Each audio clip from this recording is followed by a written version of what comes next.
good day to be Indigenous. Get up, stand up. They are going to become more brutal. Couldn't cut. He didn't cut again. Because all the hippies were trying to be Indians anyway. They're going to become more repressive because it's a matter of dollars and their illusionary concepts of power. Hey, Victor. We must live in balance with the earth. And also with recent happenings at Wounded Knee. I am awake. Welcome to Native Roots Radio Presents I'm Awake, and I'm your host, Wakanja Hade. Hey, Kadagi to all my friends and relatives in four directions. You are listening to Native Roots Radio Presents I'm Awake, and I'm your host, Robert Pilot. We discuss local, national, Native news and events. Oh, I'm going really fast. It must be a holiday. Yeah. And as you know, Chujunk, Native issues are human issues, and human issues are Native issues. Yes, you are right, Jega. And this portion of the show is supported by Native American Community Clinic on Franklin Avenue in Minneapolis, honoring health and tradition. Great tagline. I love it. I always say that. I'm very consistent. So when my dementia starts creeping in, I will still be able to do the show for a couple more years, I think. Yeah, that's a catchy one that they have. It's for sure. So, hey, happy Indigenous Peoples Day.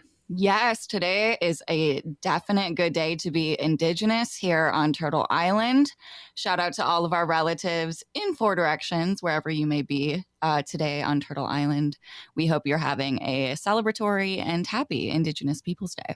Yes, we do. And we've been out a little bit, and you got up before I did. Tell the audience what you did. It's pretty awesome. I was, yeah. So before we started the morning off at the sunrise ceremony at Bade-Macoska in Minneapolis, I joined our friend on Native Roots Radio, Rachel Banks Cupcho, in the lake, in the freezing cold lake. Bade-Macoska. And yeah, it was fun. It was my first polar plunge, as they call it. I learned about the health benefits. They do this often, I think, like once a week. Oh, that's me. I think. Oh, maybe not. Where's that echo coming from? Are you muted? I am, yeah. Huh. That's weird. Huh. Well, I don't know what happened. It sounded good on my end. Weird. How about now? Yes. Yes. Testing 1, 2, 3. No echo there. Okay. Wow. We're cool. better. Right on. So you started out early, and then I saw you a little later. But it was cool that you were in the lake. And talk about that. I heard you kind of talk a little bit about that with Wendy. Oh, okay. So we went in the lake, and since it was my first time, they kind of had me go in slowly. So what I thought, I was surprised we didn't have wetsuits on, kind of. But I guess that defeats the whole purpose of your body and skin reacting to the cold water. But anyways, we walked in, and you go kind of like chest down. So you get your heart below the water line. And your first kind of like reaction is to, get out of the water because it's cold. But I promise you, if you keep walking in there and just get your chest below that water level and you sit in there, it doesn't have to be for too long. Just, I think I was maybe in there for less than 5 minutes. And yeah, I just, go back up. Walk up. People were so surprised that we were in the water. People started to gather on the beach for the sunrise ceremony. And yeah, it was fun. I know Rachel did a good interview with Kara Levin. They were very interested in what we were doing. I know Rachel's a veteran. She does her cold water plunges quite a bit. But right. Yeah, it was fun. And then you were with a couple of our relatives from Ho Chunk too, which I thought was really cute because it must have been dark when you did that. Yeah. And what happened was that I saw the Lone Tree sisters later, and they said, "Where's Haley? We want to meet her when it's light out." Yeah, because this whole water plunge thing was pre-sunrise ceremony, so the sun was not up yet. It was very dark. There was still steam like coming off of the water, the surface. It was beautiful, though. I don't know if people listening haven't had a chance to go to Thomas Beach, Bade-Macoska in Minneapolis, but you can see the Minneapolis skyline from across the lake. It's beautiful. The Kauai Strong triathlon happens there every year, and part of that triathlon is canoeing across the lake. Well, what's exciting too is we want to do the show really fast today, so we're gonna talk really fast so we can get to so we Is can that get how to it works? so we can get to the powwow. Right, it starts at 5 at the Minneapolis Indian Center, which is about 10 minutes from where we're at here, and we'll talk really fast, and then we got some really groovy guests, but we went to that, and then I went to American Indian Magnet School, and they had it going on over there. They did. There were so many people tabling, so many different great organizations in our community, so many familiar faces. The American Indian Family Center of St. Paul was out there. Wakan Teepee from St. Paul. Minnesota History Center. Center, Yeah, yeah. they were out there, the big shots, and we're going to have her on tomorrow. Yeah, speaking of Rita Arndt, we did see her, Rita from the Minnesota Historical Society, who will be joining us every other Tuesday for the next few months. And then we saw our uncle Jerry Deerling, who is master of ceremonies, and a lot of young ones there, which warms my heart. And I saw, of course, Harding High School was there and their kids, and it was at American Indian Magnet School. So there was a lot of young ones bust in there. And I kind of missed the parade, but they seemed to have a really successful feast and turnout. And it was really fun. So, wow. And again, tonight we're going to be going to the powwow.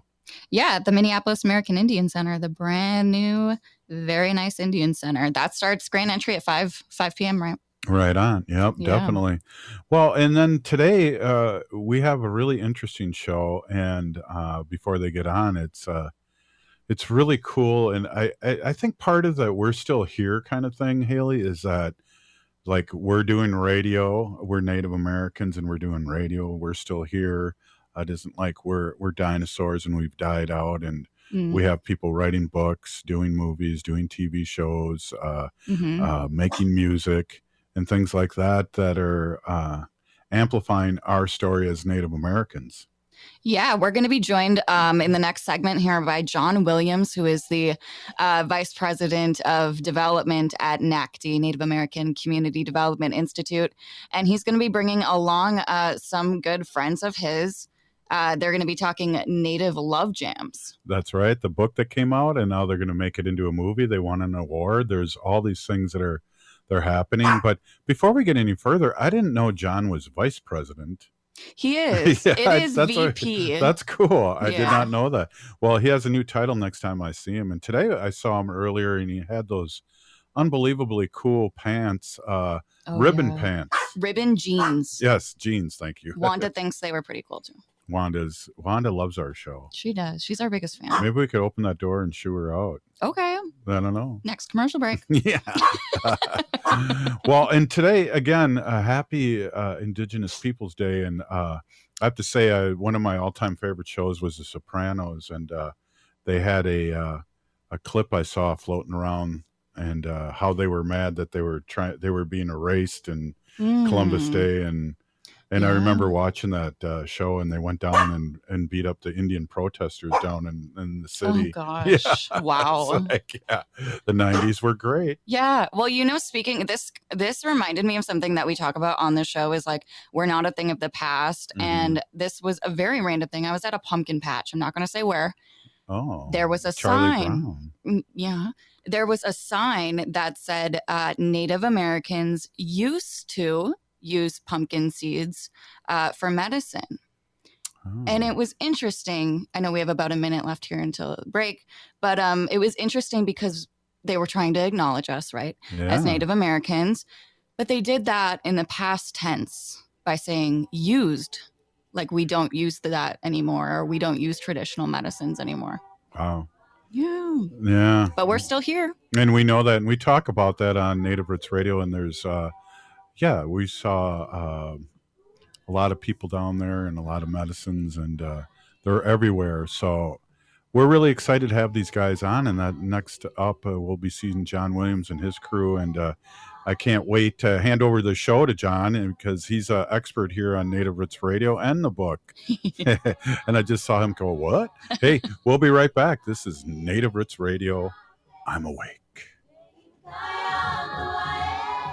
If the statistics say that 1 in 3 Native women and 1 in 6 Native men have experienced sexual assault in their lifetime, it means our whole community is affected by sexual violence. 1 is too many. Don't stand by, stand up. Don't engage in acts of sexual violence, and shut down the dirty jokes, the gossip, the victim blaming and shaming. As a community, we can change the way we respond. Contact the Minnesota Indian Women's Sexual Assault Coalition to attend a workshop to learn more. Sponsored by the Minnesota Indian Women's Sexual Assault Coalition. Fossil fuel camps, like pipeline and oil drilling villages, are increasing violence against our Indigenous sisters. Temporary workers from these camps have led to a surge in sexual assaults. In North Dakota, assaults on women rose by 75% after man camps arrived during the 2000s oil boom. We must hold big oil companies accountable for this violence and demand action. By electing leaders that prioritize the health and safety of our Indigenous communities, we can fight back. Our vote is our voice. It's time to use it to protect our people,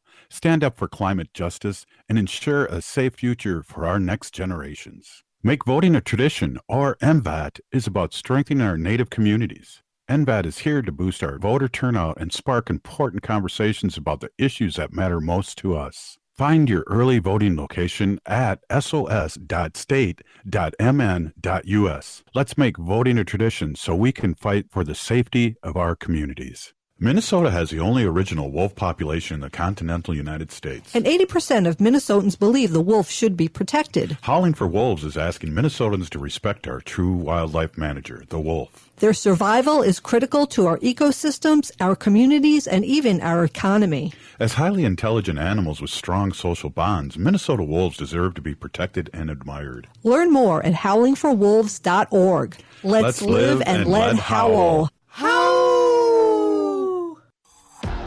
Annie, and I'm Lieutenant Governor Peggy Flanagan, and you are listening to Native Roots Radio. Welcome back to Native Roots Radio presents I'm Awake, and this is Robert Pilot. This portion of the show is supported by Native American Community Development Institute, or NACDI, in Minneapolis. Hey, those are our friends, and speaking of friends, we have John Williams and Elizabeth Day on here, and John, we have Tashia Hart too. She just jumped on here. Great. And we're going to be talking about the casting call for Native Love Jams, the movie, but I just want to get John on right away and talk a little bit about the book and then of course the movie and what you guys are doing. So really excited, and this is definitely doing this kind of work is definitely land back work, and it's definitely We're Still Here work, and so we're happy and proud to amplify your voices today. Right on. Thank you, Robert. How are you? Pretty good. It was good seeing you today, and I always like those. I was corrected by Haley. Those are jeans. Those are sacred ribbon jeans. Yeah, I don't know how sacred they are. I feel sacred wearing them. Yeah, Anita Lovelace, she made them for me. I had this idea that I wanted some ribbon jeans, and I don't know how to sew, so Anita's from Little Earth and does star quilts for everyone. Here's my cat. Right on. Right on. Hi, Haley. Hey, John. Good to see you again. Thanks for coming, and we're excited to talk to you guys about Native Love Jams, which is going to be the film based off of the novel written by Tashia Hart. That's right. We've got Elizabeth Day here and Tashia Hart, and I don't really know how to form it because all three of us are in this together, but I kind of wanted to interview Elizabeth and Tashia. There are two creative people on the film, and so I don't know where you want me to start, Robert. You want to ask some questions? Anybody? Well, anybody. I'm just kidding. My first question is, what is your favorite Native-centric radio show? No, just kidding. Well, that's a given. No, but excited about the process, and how did the process start, first of writing the book and coming up to it, and then really the next process is, how did you three find each other? Well, that's the fun story. But should we do it? I want to feature these guys a little bit. Can we do a couple of introductions? Great call. All right, Elizabeth, why don't you go? Hi, bonjour. My name's Elizabeth Day. I was born in Cass Lake. I'm from the Leech Lake Band of Ojibwe, and then grew up in the Twin Cities area. and this is my dog Scruffy. Scruffy. Cute. Scruffy. Oh. So he might be loud. I'll try to mute him quiet. But No, this is a pet-friendly show. We have Yes. dogs barking and cats meowing all the time here, and we're and our and Nate and my wife Wendy talks about our sacred animals, so this fits right in there. So bark away, Scruffy. Yeah, so I am co-producing and the director of Native Love Jams. So I'll let Tashia introduce herself. Hey, bonjour. Thanks for having us on. Dindis Kwe Indigu, Tashia Hart, Shaganashimo, Indigenous Cause. I'm from Red Lake. My name is Tashia Hart. I'm the writer. I wrote the novel Native Love Jams and then turned it into a screenplay. And I'm just really excited to be on the show. Awesome. Right Thanks a lot. Let's hear how you guys met, John. Well, the story goes back to Tashia writing the novel during NACDI's and All My Relations Native Authors cohort. I don't know how much you guys know about that, but it started in 2021, Tashia? 2020. 2020. And then Tashia was in the first cohort. That cohort was mentored by Diane Wilson, our good friend and celebrated author.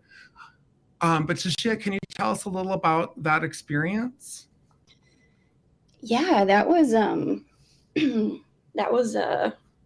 that was an amazing experience. In 2020, I was invited to be a part of the program, and of course, COVID had just hit, and I was just in the process of trying to figure out what my next work of fiction was going to be. And so in the group, there was, I believe, 7 other Native women writers, and of all ages, and most were older than me. And that was amazing to hear their stories. And so how it went was that how I work as a writer is I work out of a dream journal. I'll write any notable dreams that I have down, and then that's what seeds all of my fiction work. And so in 2020, basically when I submitted my first round for critique, what I submitted was just like my dream journal, a majority of my dream journal, and it had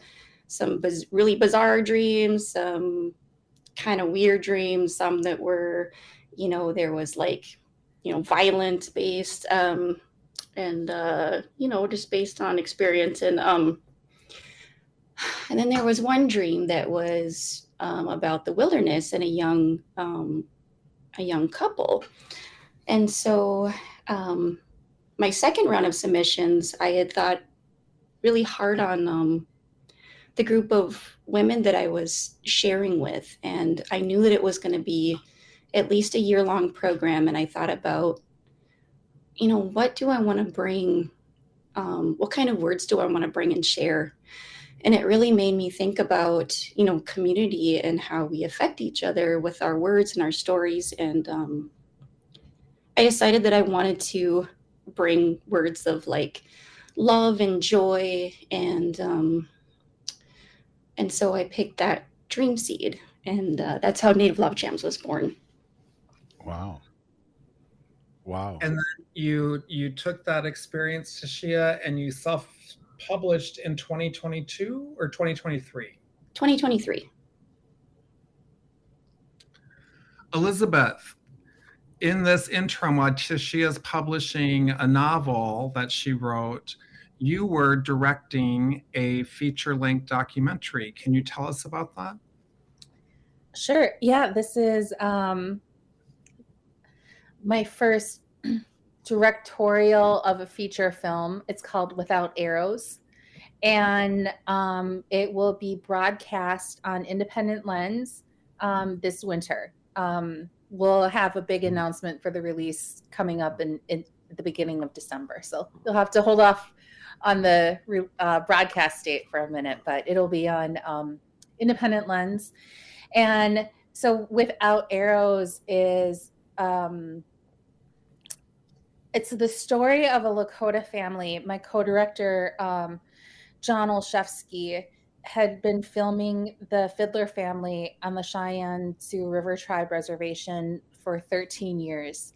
And the story starts with our main protagonist, Delwyn Fiddler Jr., living in Philadelphia and making the decision to move back to his reservation and rediscovering his roots and being with his mom and dad and becoming a father himself. And it's just a really beautiful portrait of a family. And I'm starting to get really nervous about the broadcast. It's a really vulnerable position to be in, hoping that I, did everyone justice and help share a beautiful story without sanitizing it, but not being manipulative or salacious in any kind of way. So we edited it for 2 years, and actually the theatrical version will be at the Twin Cities Film Festival at the Icon Cinema Showcase in November. I think November is a Sunday, November 13th at 2 p.m. I'll have to double check on, but if you want to see it in the theater, the theatrical version of it, it'll play then. So that's what I'm working on currently. And then I read Tashia's book, Native Love Jams. I'm a slow reader, okay? I admit that about myself. I'm not a fast reader. And it was a rainy Saturday afternoon, and I opened up Tashia's book and read it cover to cover in one sitting. And it was just so funny and lighthearted and just joyful and like a little steamy. And I was like, oh my God, this could really be a movie. And I called Tashia, and she thought that would be fun to do.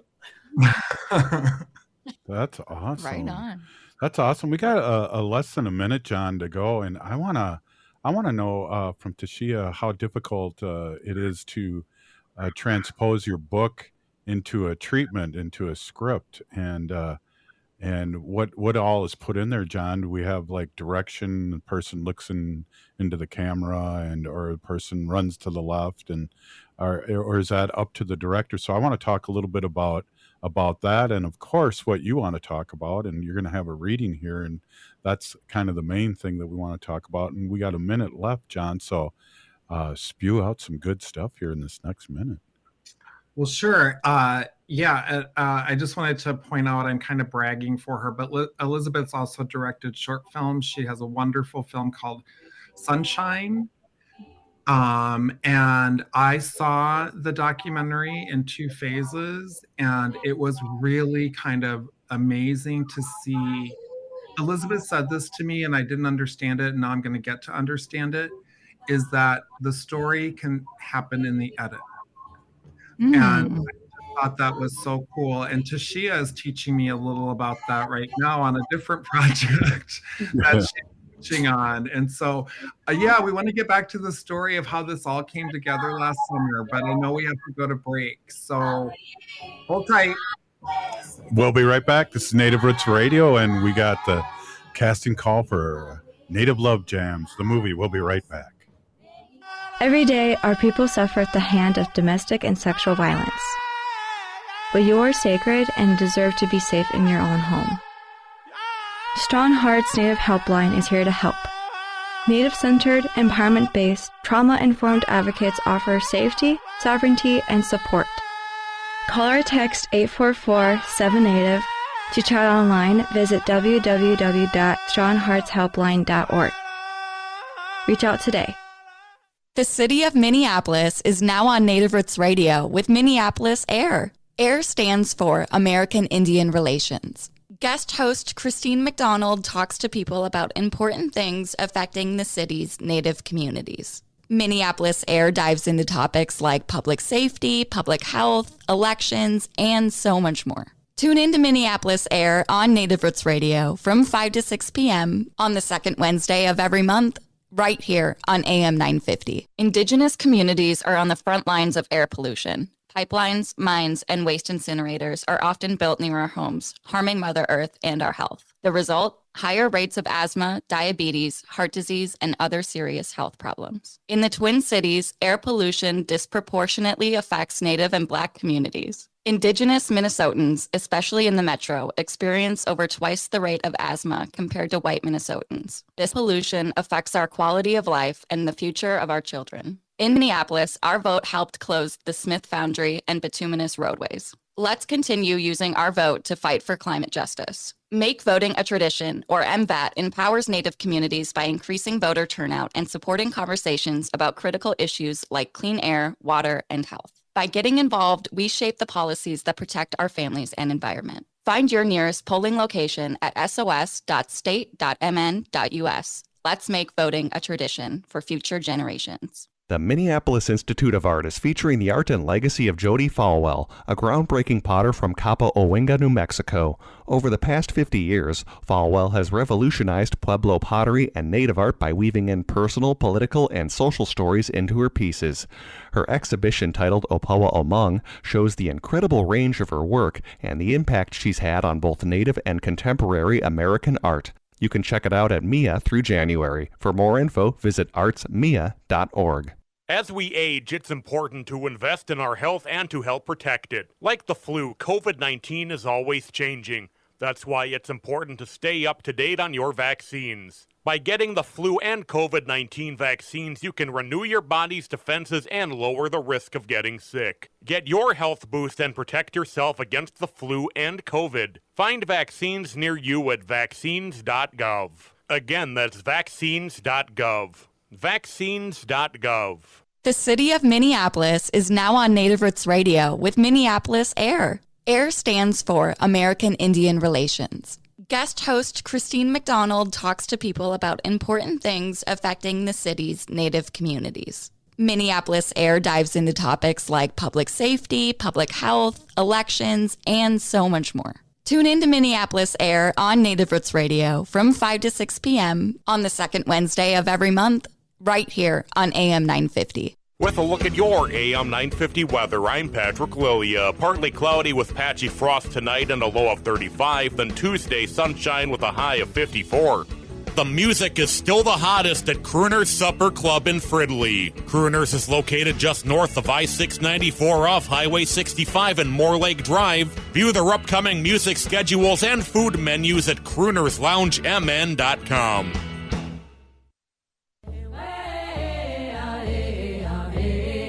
Hi, I'm Jane Fonda, and you're listening to Native Roots Radio. And we're back to Native Roots Radio presents I'm Awake, and this is Robert Pilot.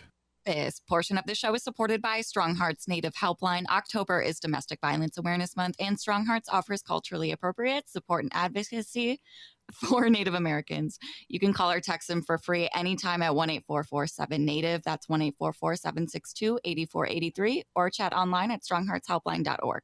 Hey, we're here with our friend John Williams. And John, I want you to take over the show and tell our audience how you guys met and started working together. And that sounds like a cool story to start this next segment on. Yeah, thanks, Robert. It's been the story is developing, but it couldn't be better so far. Elizabeth and I worked together at NACDI. Elizabeth was in charge of a couple of our programs at NACDI, MVAT and our food sovereignty programs. And that's how we met. And we kind of knew right when we met each other that something was going to come of this. I don't know what. But to get everybody in the picture, Tashia went through the Native Authors Program, published her book. Elizabeth, film director, worked at NACDI, needed to move on to work on her documentary, and did that. I saw the rough cut of Without Arrows, and I realized very quickly how talented Elizabeth is. And so I told her, I said, whatever your next project is, I want to help. And that's all I said, Robert. That's all I got myself into, I thought. Hey. And then Elizabeth came in like in September over to Powwow Grounds in NACDI And I had picked up Native Love Jams because it was one of our Native authors. And I didn't know Tashia then. Elizabeth knew both of us. And so I read it, and Elizabeth said, this is the next project. And did you have the book with you? I can't remember, but I was like, that's it. And so you tell the rest of it, Elizabeth. We're back in October of last year. Okay. Oh, so I had met Tashia because I was friends with her husband, Jonathan Thunder.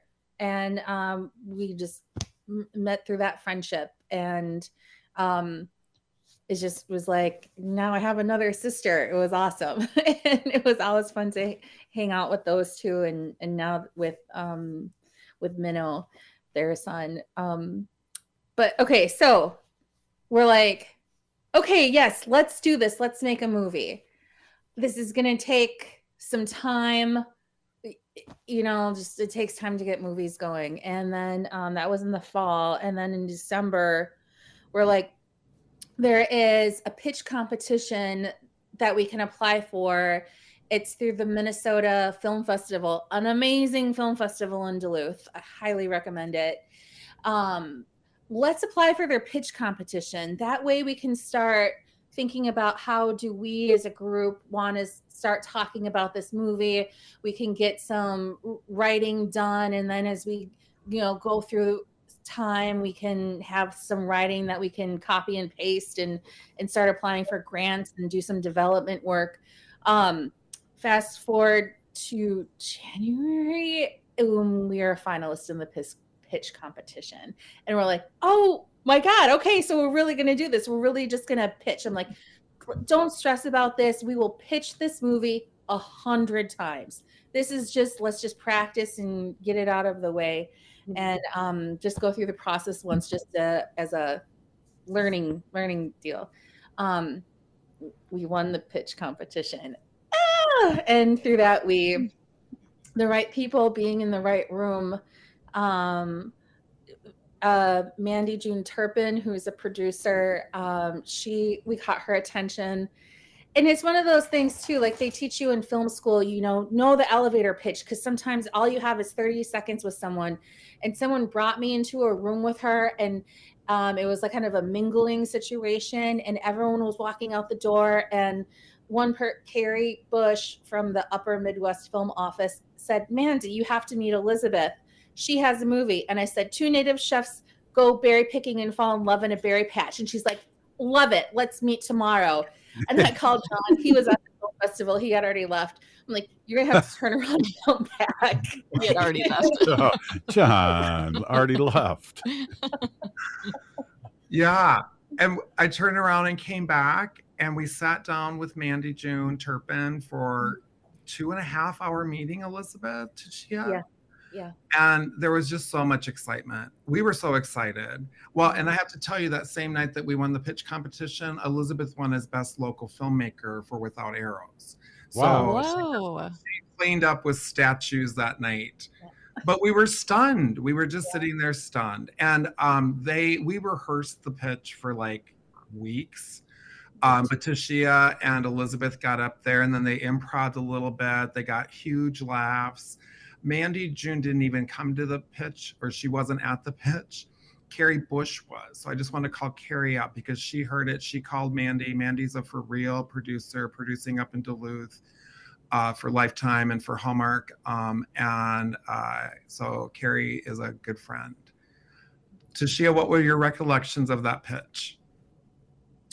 I just remember making funny sounds that made Elizabeth laugh during the pitch. Tashia said, oing. Like cartoon sounds? A couple. One. Okay, I like that. I remember I was so nervous that I took more CBD than I meant to for my nerves, and I was like a little loopy when we were practicing for like 2 hours before, and then I snapped out of it, and I was like, oh my God. And then I was just like, this is gonna be awesome. That was funny because everybody was so keyed up and Tashia looked a little loopy. We were like, are you okay? What's going on? And she told us she took too much CBD. And then we all got the giggles for like 20 minutes. And then like everything was okay. Everything just went perfectly. Wow. So we won an award and we got a little bit of money for that. So that allowed us to begin and start Native Love Jams Productions LLC, which will be the mechanism we use to receive funding to produce the film. Awesome. Awesome. Yeah. So how difficult is it from moving a book to a screen teleplay, a treatment? How hard is that? Nobody wants to answer that. Oh, I'll, yeah, you're the writer. Yeah, so that it was quite a process. I want to give a shout out to Mona Susan Power, who was a guest editor. She's an amazing award-winning author, and she was one of our guests. She was a guest editor for the program, the Native Authors Program, back in 2021, I believe. We were getting close to coming to a close with the program, and I had like a framework of the book, and I had some, chapters written and such, and I submitted it to her, and she made a comment that she said, I love it. I could see it as a book and a movie. And like, I hadn't thought of that, until she said that. And so from that point forward, I tried to, and I have had zero experience writing a screenplay, right? So, but I tried to make it very like, not a whole lot of extra words, right? Because I knew that it would have to get edited down. And so Native Love Jams is actually like 150 some pages of a book. And when I was, but 152 pages of a book is a short book, but it's a whopper of a screenplay, right? So yeah, like basically what I did was I took the book and I put it into this amazing software called Final Draft, which will help, like you can format to professional standards with this program. And so I actually, I edited just a little bit and I still had 152 pages. And at that point we were still sort of talking amongst ourselves with Mandy, like, well, we don't know, is it going to be a film? Is it going to be a series? Like maybe don't edit it down just yet. And so I sat on it for like 2 months. And during that time I read about writing screenplays. I watched a ton of YouTube videos about professionals talking about how to make screenplays. And when I went back to it 2 months later, I just cut everything that wasn't like physical action, immediate description. And then I got it down. I think it was like 110 pages when we had our first read through, and it was still kind of clunky. And that was in August, I think we had our first read through of the script. But yeah, so like in a book, you can give a lot of backstory if you want, but you can't really do that with a movie. Like, so instead of like writing 2 paragraphs of backstory, it was like, well, I'll write a montage, like a fun montage, you know what I mean? Like, so it's all visual and you don't have to say anything. And I found, I'm just like, I'm in love with it now. Like I'm finding this next work that I'm working on, which is like the second installation to Native Love Jams, which stars Melanie, who is a character in Native Love Jams. She's not the main character in Native Love Jams, but she's the cousin and like the best friend to the main character, one of the main characters. And I'm finding that my process is a lot different this time around. That's amazing because I'm a big David Lynch fan, and he said, you have 70 scenes, how to and get 3x5 cards. If you have 70 scenes, you have a full length movie. Or a feature film. That's That's amazing just to break it down like that. John, again, take the show over here. This is exciting. What's the next thing you want to talk about? We got a minute left in this segment. Well, we've got some really great, exciting time crunch things happening in the next 7 weeks. And so when we come back from break, we want to talk about that. Robert John Ford, the director, said, someone asked him what makes a great movie, and he said 3 great scenes and no bad ones. Yeah, I like that. Except I don't like John Ford, right? Oh, wow. I know, but he said it. But yeah, it was fascinating to hear and to watch Tashia's process. Elizabeth and I and Mandy were like blown away that Tashia could take a novel and condense it and break it down, and the story is funny. And Elizabeth and I were the first readers of the screenplay, so a little embarrassing, but we did it. So yeah, when we come back, we'll talk about what's upcoming. Right on. This is Native Roots Radio, and we're going to be back, and we're going to howl with Howling for Wolves first. This is Native Roots Radio. Ho! Everyone likes a litter-free ride on Metro Transit buses and trains, so pitch in. Take pride in your ride and take your trash off with you when you get off at your stop. You'll find trash bins at every Metro station. Want to help clean up transit stops in your neighborhood? Join the hundreds who volunteer to adopt a stop and keep it picked up. Learn more at metrotransit.org/adopt-a-stop. That's metrotransit.org/adopt-a-stop. Some people won't give you the real talk on drugs, but it's time we know the facts. Fentanyl is often laced into illicit drugs and used to make fake versions of prescription pills. You can't see it, taste it, or smell it. Suppliers mix fentanyl into their products because it's potent and cheap, and the dealer might not even know. Keep yourself and others safe by knowing the real deal on fentanyl. Get the facts. Go to realdealonfentanyl.com. This message is brought to you by the Ad Council. J&S Bean Factory is a native-owned, community-supported, cozy, artsy coffee shop which offers roasted on-site beans, live music, and baked goods. Relax in the beautiful outside patio. City Pages writes, voted top 10 coffee shops. Tucked into a quiet corner of St. Paul's Highland Park neighborhood, this coffee shop roasts beans on-site from the best coffee-growing countries in the world. Located at 1518 Randolph Avenue, St. Paul. The good stuff.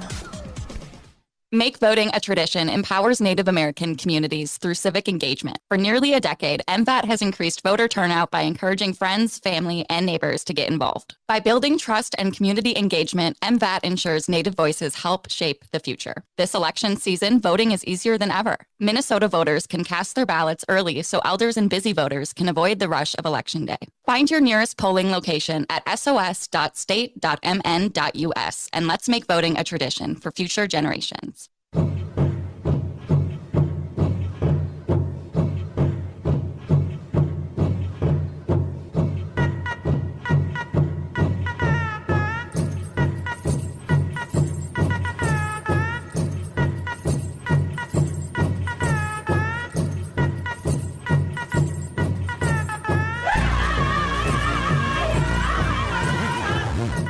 Welcome back to Native Roots Radio presents I'm Awake, and this is Robert Pilot. This portion of the show is supported by Howling for Wolves, protecting wolves for future generations. Oh, nice. Oh, hey, right on. Hey, we are back, and we're talking about the movie Native Love Jams, and maybe we can start talking a little bit about the casting call. We're with John Williams, Tashia Hart, and Elizabeth Day, who are really making their community proud and doing this work. We're still here, and it sounds really exciting, John. Yeah, we wanted to, well, Tashia wrote the novel, and then when Elizabeth and I read it, and as Elizabeth said, it was so fun. It was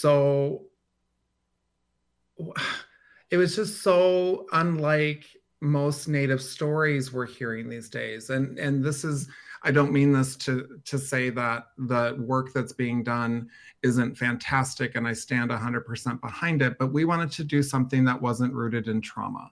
We wanted to tell a story that celebrated the joy of how Native people are falling in love in complicated and hilarious ways. And Tashia wrote a fantastic book, and then she did a fantastic job with the screenplay. Elizabeth's going to direct. Elizabeth and I, and now Mandy Turpin, will be producing the film. And we are in a situation right now where we have some investors that are interested. And so we're going to put on a table read on December 5th at the Main Cinema. Thank you to the Film Society for helping us with that event. And because of that, we need to cast. We need some actors to do the table read. So we are doing a casting call, and I don't know how it's going to go. We're not quite sure how to do it, but Haley, I just sent you the Instagram post for it, which has the date on it, but it also has our email. So if you are interested in auditioning for Native Love Jams, it will be Saturday, November 2nd. We'll be doing the auditions at All My Relations Arts. And the way to reach us is nativelovejams25@gmail.com. Yes. So people have to book an audition with you guys if they want to come try out? Correct. Yes. Okay. And you're accepting people of all ages, all sizes and everything like that? Yep, right on the note there. All ages, all sizes, all genders. Yeah. Is it too early to ask to see if you guys need a key grip or best boy on this movie? I'm just we do getting my resume going here. Yeah, we do need. Oh, also casting and crew. We need Native crew too. All crew, catering, wardrobe, best boy, grip, all of it. We want to hire as many Native cast and crew as possible. Another note too about casting is if you want to audition for any role, I want everyone to feel welcome and open to read for any role you want to, regardless of gender, regardless of ability. We want to find the right actor for the right character. We're not set in stone. If a character needs to be rewritten in a different gender, we're open to that discussion. So everyone should come. If your heart is in it, we want to open this opportunity up for everyone. So. Is there a part for an old radio host, Grandpa Choka Hoa? Well, it's funny you say that, Robert, because for the table read, we need a narrator, and we'll be looking for narrators, and yeah. He's all excited. He's looking at me like, that's me. I just won an award for narrating a documentary in right on. Yeah, in Madison, Wisconsin. The trophy's like really heavy. Dang. Yeah, so I can add that to my resume. I just I'll bring it to your office and we can hand it around to people. It's silver, so I'll bring the silver cloth too, so the fingerprints. Right on. Yeah. We just need to hear you say interior community center day. Yeah. When I walks into the community center holding a boiling pot. Well, I'll work on that before I do embarrass myself on live radio. Oh, the table read is December 5th. Did we mention that? Thursday, December 5th at the Main.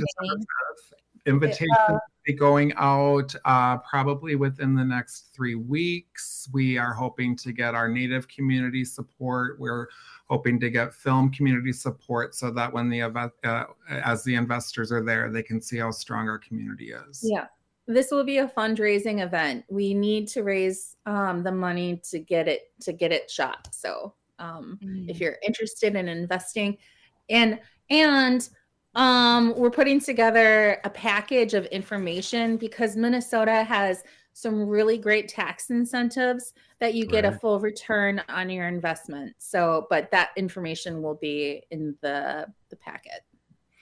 Absolutely. That's great. And what are those called? They're called media kits, right? Pitch decks, media kits, sponsorship opportunities, it's all kinds of different things, but it's a prospectus. Really, we're looking for investors, and with the structure and with the timeliness of this story, with the success of Res Dogs, with the tremendous success of Lily Gladstone, we know that Native women see movies and can make a movie, and we know that. We want the whole Native community, but obviously women are often choosing what movie we get to see in the theaters, and we can't wait to bring this film to the theaters. We are projecting, because we are just manifesting this whole thing, Robert, Haley. I don't want to say we don't know what we're doing. We didn't expect it to go this fast, and so we're scrambling a little, but it makes it kind of more fun. And what we've heard is and what we've decided is that there are no rules. We're going to do it our way. We're going to produce this with as much Native talent as humanly possible. We're going to tell a funny, lighthearted story that is, what's our little tagline? Hilarious, romantic, a little resi.